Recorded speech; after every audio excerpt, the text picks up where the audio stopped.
Awake living into uncharted territory together, accelerating your wellness path, plus your interconnectivity at the same time. It's not your grandma's or your Veda, but it kind of is. It's the Yoga Healer Real Life Show with Cate Stillman. Hello, this is Cate Stillman, and welcome back to the Yoga Healer Real Life Show. As we wind down the year, often we're in a place of reflecting. I'm like, what did go down this past year? And so today's show is on persistence and on timing. I talk a little bit about what 2017 was like for me, the bigger lessons learned, and about the power of persistence. And for me, persistence, a lot of you maybe read Angela Duckworth's book, Grit, The Power of Passion and Perseverance. And she says, enthusiasm is common, endurance is rare. 2017 for me was a lot about endurance, and that is what I talk about in today's episode. Often we hear things from people that are like, oh, I've tried everything. But we often really, if we take a step back, we realize that we've really only tried what's in our perspective. And sometimes in order to get what you want or do what you're trying to make happen, you need a different perspective. All of that is in today's episode. I talk with Donna Skoglund, who is the mentor in the Awake Living course. I hope you enjoy the show. We are shot through with divinity. We have inner wisdom. And when we attune to that, when we live from that place, we connect the Manomaya Kosha with the Anandamaya Kosha. We connect the mind with spirit. The in-between kosha in there is the Vijnanamaya kosha, is the intuitive voice, is your inner goddess wisdom. And so if you're not attuned, if you're not listening, if you're not implementing from that voice down through the mind, stepping it down through the physical reality, then this workshop is for you. If you want to awaken your goals for your body and for your dharma, then you can join me. It's free. Yes, because I want to help. yogahealer.com/inner-goddess. If you don't want to press pause and replay to get that link, again, it's a free webinar, yogahealer.com/inner-goddess. And it's my newest work. I hope you get a hold of it. We're here with the Awake Living show. Yeah, this is our test drive. Yeah. And today we're talking about persistence and perseverance. And Cate wanted to talk about that. And when she brought up that subject, the first thing that came to my mind was grit. And I know that, Cate, I know you had the same thought, because I know you have a lot of stuff that you want to talk about in terms of Angela Duckworth's work on grit. Well, I mean, really where this conversation for me came from is, in Awake Living there, and I even see it in Yoga Health Coaching. I really see it in all the courses. Like there's a really strong desire for the easy win. And yet there's such a deep satisfaction when you've actually overcome something, like when you've actually had to truly grow to another level. And I think it's built into Western culture. I don't think it's, I think the Americans have a particular, we definitely have a strong part of our culture that's like, everything should be easy. And that's why Americans are fat and, right. I mean, like really fat, yeah. And their kids are fat and late, like it's like we invented the lazy boy, and, there's a lot too much time on, and like the kids are spending too much time on video games, because that's the easy way, like for a parent, here you go. Right. And what's funny is like the action figures in video games are running around and doing all these cool things and flips, and they get good at like making them do things that they're, and the kids are like this. Yeah. Yeah. And it totally deranges their relational abilities, etc. So often my sense is like, if we can attune to that, if the breakthroughs that we want is truly the breakthrough that we want, then we will have to change. And to change, we'll have to change usually a lot. We'll have to change our mindset. We'll have to change our habits. We'll have to change how we relate. So we'll have to actually upgrade our relational skills. That's often I find a big part of it. And it doesn't matter what we're talking about. It doesn't matter if it's a body habit. It doesn't matter if it's an income glass ceiling. It doesn't matter, it doesn't matter if it's a better job. It doesn't matter if it's a lifestyle goal that we're trying to achieve. There's often multiple things that have to change in us. Like we have to show up differently than we are. And Yeah. that's sometimes it's not fun. And usually, yeah, there's like small, easy wins along the way. And, if we can get some quick wins in the beginning, that's good for building momentum. It's good for getting us, like this is possible, which is important because if we don't believe it, and often when we set a big goal or we sense a bigger dharma, it will feel, it'll usually feel quite, in my experience, usually will feel like total pipe dream. Yeah. Right. Totally. So then how can you get some easy wins to at least be like, okay, I'm playing in the realm of the possible here. Who do I have to become next? Yeah. Yeah. I was listening to the YHC call on following up with your leads, and it's the same thing. It's the follow-up. It's the, we think if something doesn't happen quickly or easily, it's not meant to be. Like either we're incapable, or the universe is not aligned for us, or we somehow chalk it up that like that wasn't the path for us, as opposed to it didn't work this time. Like, what can I learn from that? And then how can I try again? And I know, you mentioned looking at the problem from all different directions and seeing, hey, what happened here? Like, what was that? And I think it's looking at the system often. It's like, there's often a flaw in the system, instead of thinking that, it's something maybe wrong with me. Yeah. Like something, it's actually more in the system itself. Yeah. No, I think that's very true in my case. Like, I think I'm getting better and better. Like the more successful I'm becoming and hitting goals, the better I'm getting at like, what shadow issue do I like actually have to overcome now?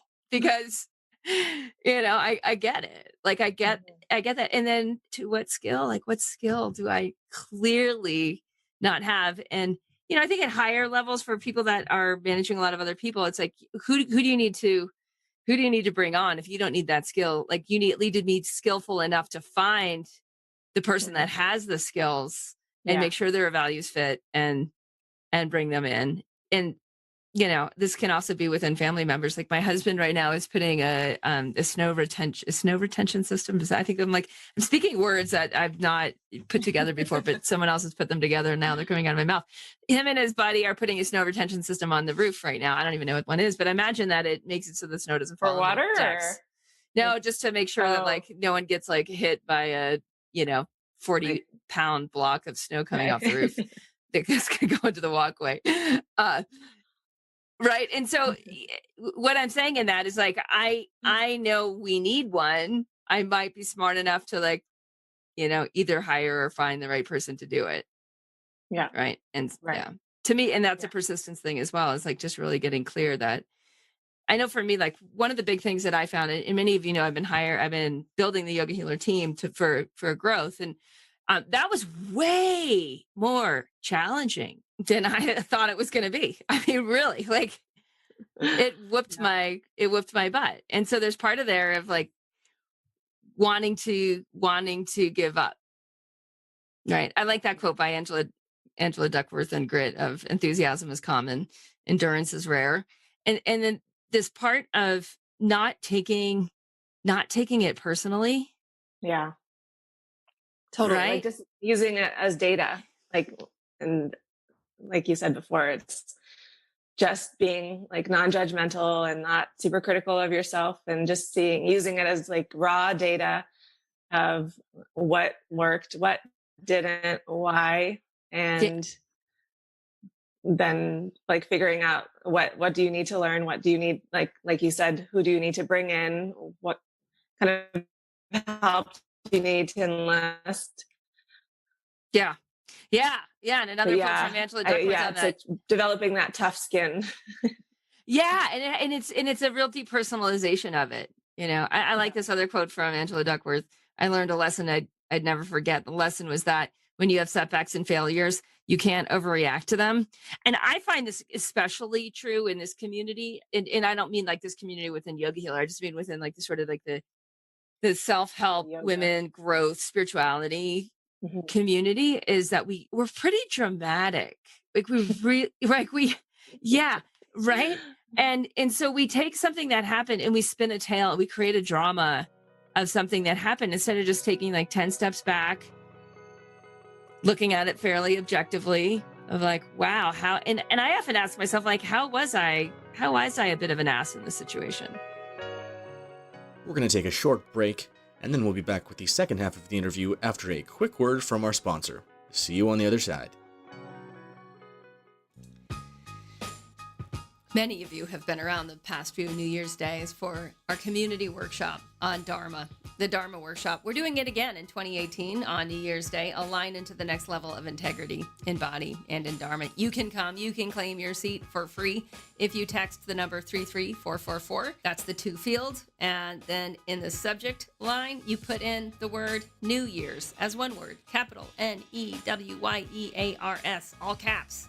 New Year's. So text 33444 to save your spot in our community workshop, align into the next level of integrity in your body and your Dharma. I hope to see you there. It's a very powerful experience. We've had rave reviews in the past. I always get this like influx of thanks in the beginning of the new year in response to offering this for our movement here for personal and planetary thrive. Hope to see you there. Like real, I'm like, because that's what I'm trying. I'm like, I want the goal enough to assume the shadow issue. Like that's how bad I want the goal. Well, taking responsibility, I think, for everything. Yeah. Like taking responsibility for the good, the bad, the ugly. And then so that it also gives us that power back too. That if we're the ones it's not outside of ourselves, like we can then change it too. Yeah, that in that book by Jocko Wells, I believe I actually have his last name wrong. Was it Willis? Jocko Wells? Extreme Ownership. When I read that book last year, that had a profound impact on my thinking of that, of just that, like everything points back to me. Like, and if we live that way, if we all live that way, that like, it was interesting.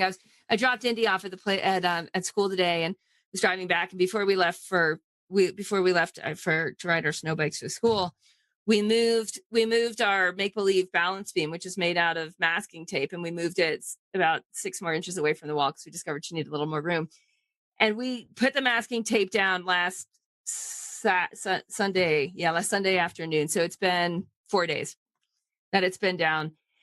And the masking tape came down because I went to my first gymnastics. It was a pretend meet to get them ready for the real meet. I went to 3 of those in a row last Friday and last Saturday. And it's a smart idea. The coaches get this repetition down so that they're used to doing it so many times in 24 hours that then when they have their first meet, it's just one thing and it's easy and they're ready for it because they've done it quite a few times. So at the gymnastics meet, I just quickly picked up on that. Like she has issues with the beam.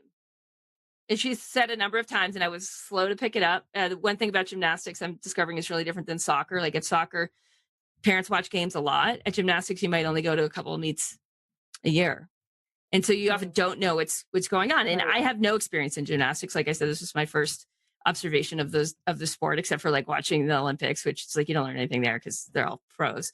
So I noticed she had this block on the beam. And I also noticed that the key to gymnastics, as far as I can tell, and like I'm a total novice here, but it's muscle memory and it's flexibility. All right. So it's like you open your body up, become super flexible, and then you build muscle memory around, so you all options are possible. That's flexibility. Yeah. Right. And then Practice. train yourself into only doing certain movements.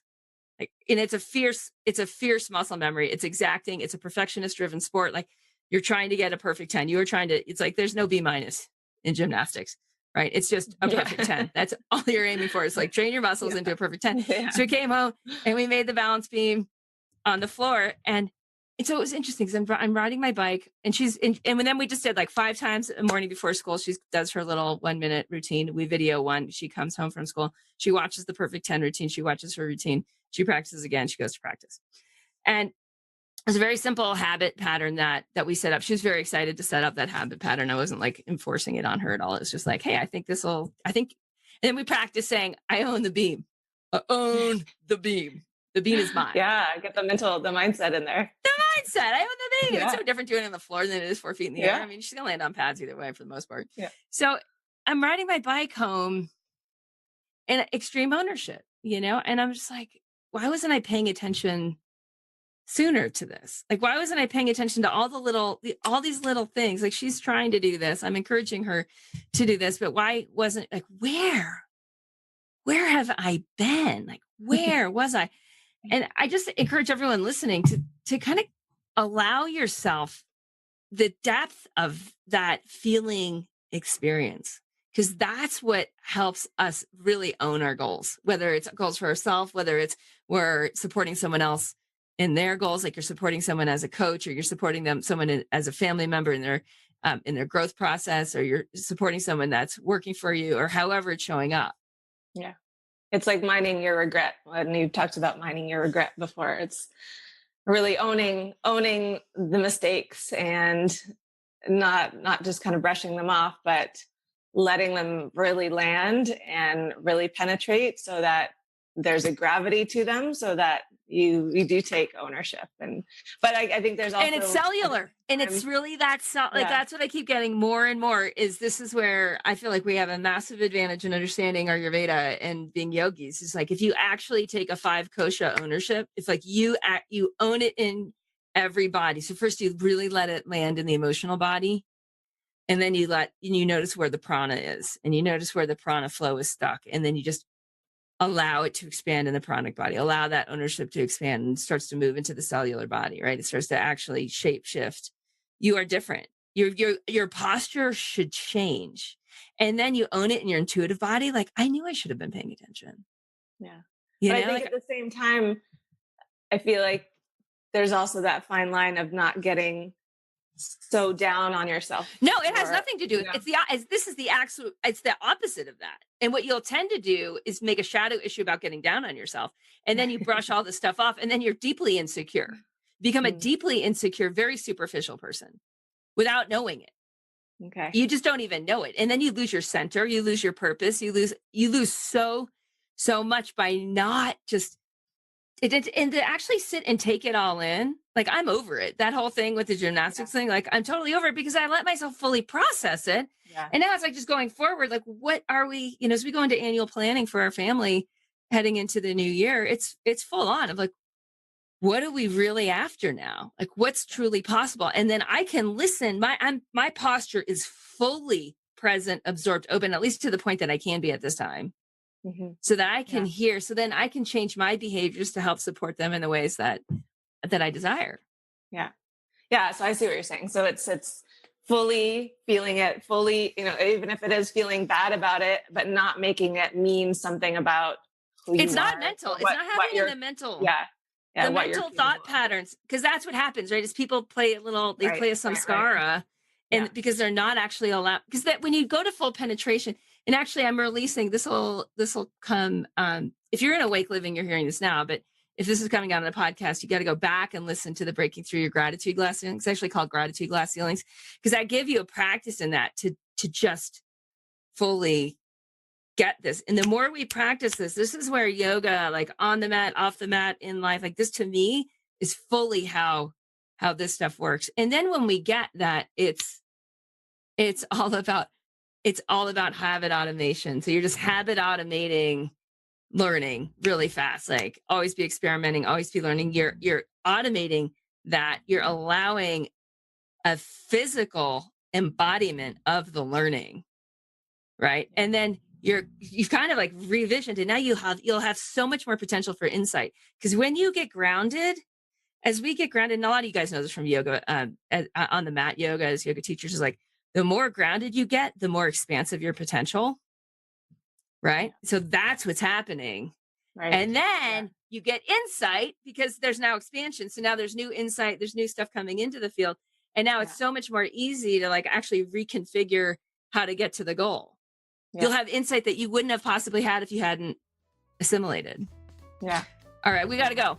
That's been Persistence with my buddy in Awake Living, Donna Sculdland. Thank you, Donna. Thank you. So we're talking next time on Riding the Flow of Shakti. Awesome. Can't wait. Yay! Bye. All right. And in conclusion of this persistence and timing, I just want to end by saying it's pretty amazing how well I'm set up for 2018. And a lot of what I do, I teach. And I teach this in the Awake Living course about how to enlarge your perspective, how to get the tools, resources, assets that you need to make happen what you want to have happen in your life. I actually just am totally in love with what is happening in Awake Living and the course members and the breakthroughs over there. I'll have another group starting at the end of January, but we'll be getting people ready in January. So if you're interested in that, the easiest way in is to have an inner goddess session. And we'll play a little bit of how to do that next. Namaste.